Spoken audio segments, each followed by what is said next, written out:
안녕하세요 여러분, 백영기 목사님입니다. 어제에 이어서 바로 17장 우리 살펴보겠습니다. 17장에 대한 동선, 어제 영상에 저희가 동선 체크 한번 해봤습니다. 제가 누차 말씀드립니다. 나눠드린 표와 성경을 놓으시고 형광펜으로 지명을 이렇게 다 체크해 놓으십시오. 그리고 그 지명에 따라서 이동하는 성경의 이야기를 따라가시면 성경 이해가 훨씬 좋으실 겁니다. 우리 전도사님이 제공해드린 지도와 그거를 출력해서 옆에다 놓고 보시면 더욱 좋고요. 집에 프린터기가 없다, 교회 와서 달라고 하십시오. 그러면 드리겠습니다. 자, 오늘 17장에 대한 내용인데요. 17장에 보면 17장은 우리가 동선 확인을 했으니까 지금까지 했었던 것처럼 동선 확인이 아니라 중요한 내용을 중심으로 이야기를 나누도록 하겠습니다. 17장에 보면 데살로니가 이야기가 나옵니다. 데살로니가로 이동해서 바울과 실라가 선교를 하죠. 이 데살로니가 1에서 9절인데요. 성경에 의하면 바울이 새 안식일 동안 강론했다라고 합니다. 이미 1차 전도 여행 때 이 새 안식일 동안 강론하는 것이 기록이 되어 있습니다.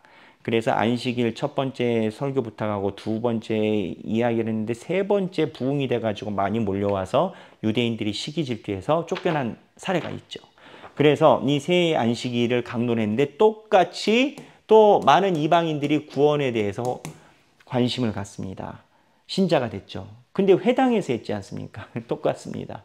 회당 주인은 누구? 유대인. 유대인들은 회당에 온 이방인들이 자기네 교인이 될 걸로 생각했어요. 근데 왔는데 자기네 교인 안 되고 예수님 교인이 된 거예요. 그럼 화가 나요, 안 나요? 그러니까 유대인들이 회방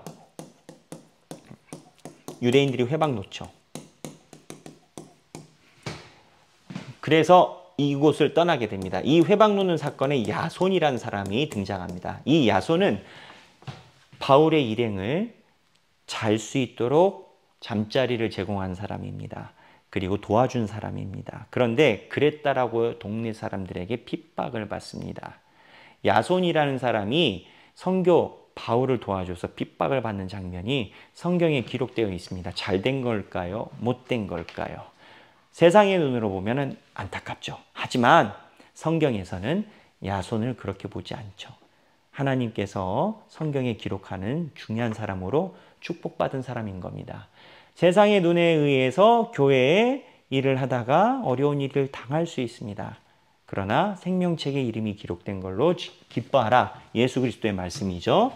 두 번째, 베레아로 이동합니다. 이 베레아는 아주 특이합니다. 그래서 예전에 한번 이 이단이 있었습니다. 왜냐하면 이 베레아에 대한 기록이 너무나 경건하고 좋기 때문입니다. 10절에서부터 14절인데요. 이 베레아의 특징은 뭐냐면 성경을 그렇게 잘 봐요. 그리고 말씀에 대한 깊이가 있어요.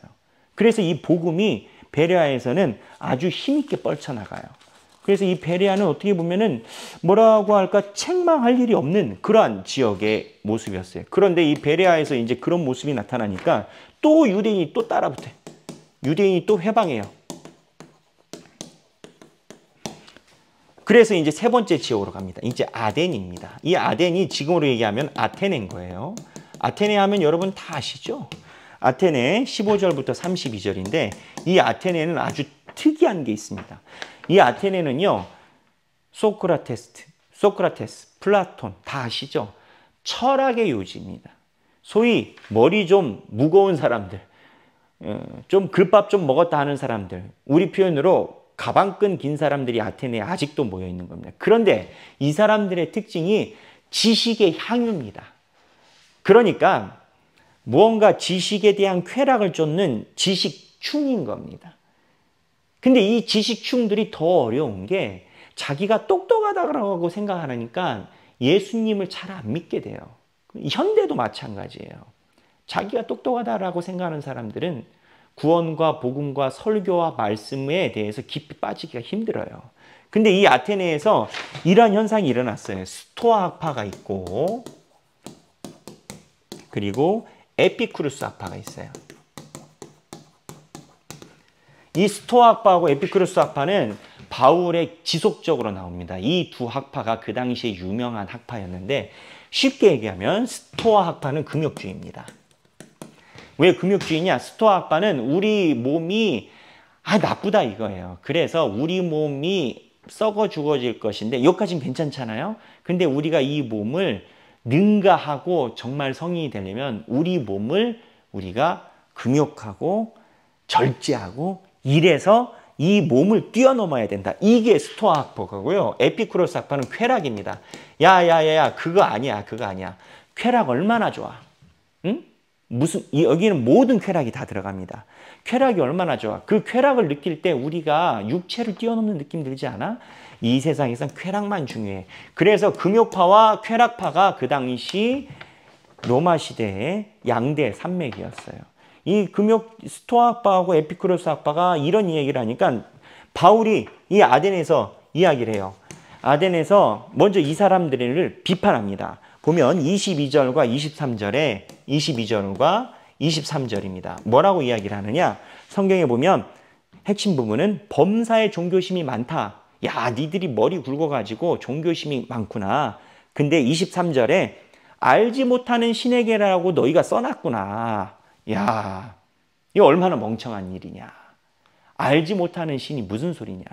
그러면서 바울의 핵심은 이제 28절부터 결론이 28절부터 바울이 이야기를 하는데 31절에 바울의 핵심은 간단합니다. 너희 알지 못하는 신이 아니라 예수님이 오셨고 다 회개하고 예수 믿어야 구원받아. 구원받아야 너희들이 알지 못하는 신이 아니라 진짜 아는 신을 알게 돼. 바울이 강연을 굉장히 잘합니다. 결론은 어떻게 됐겠습니까? 잘 안 믿어요. 이 아테네에서는 세례를 주지 못해요. 고린도에서는 좋지만. 그래서 무슨 얘기냐? 이러고 나서 바울이 부활에 대해서 이야기를 했지만 32절에 조롱도 하고라는 성경 구절에 있는 걸로 봐서는 머리 두꺼운 사람들이 사색하는 사람들이 예수 잘 믿기 힘들더라. 근데요. 자, 이게 이제 17장에 대한 내용이고 우리 생각하기를 이야기를 하는데 생각하기. 우리도 한번 생각해 볼 필요가 있습니다. 뭐냐? 우리의 신앙생활은 사색인가? 신앙생활인가? 아주 중요합니다.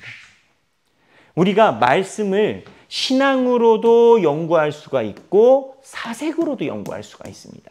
제가 몇 번 이야기를 했지만 도올 아시죠? 도올 그분이 예수 안 믿어요. 성경 많이 읽었어요. 그 집안이 기독교 집안이니까.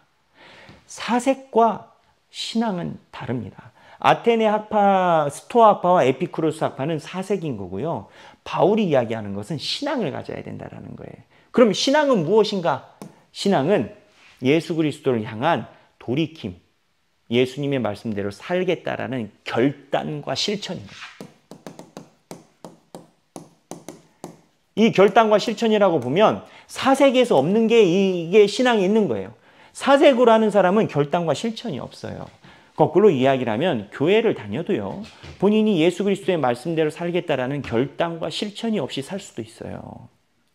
평생 마치 좋은 생각처럼 무언가 교회 가면 좋은 글귀가 많은 명언집처럼 그렇게 성경 말씀을 읽으면서 내 신앙이 있다라고 생각할 수 있어요. 어떠한 사람들은 비판하잖아요. 현대인들이 자기에 대한 헌신과 결단은 없고 자기가 종교심이 있는 듯한 그러한 착각 속에서 산다. 사색. 성경 공부를 하는 우리니까 얘기를 해요. 성경 공부하는 팀도 이것에 빠질 수가 있습니다. 우리가 성경 공부를 하는 것이 사색을 위함이 아니라 신앙을 위함인 겁니다. 사랑하는 우리 하길교회 성도 여러분, 오늘 17장 내용 살펴보시고 베레아에 있었던 사람들, 성경을 날마다 읽어가면서 바울에게 아주 눈에 돋보이는 그러한 신앙을 가졌던 베레아 사람들의 신앙처럼 사색이 아니라 신앙으로 성경을 읽어가는 우리가 되시길 주님의 이름으로 축원합니다. 감사합니다.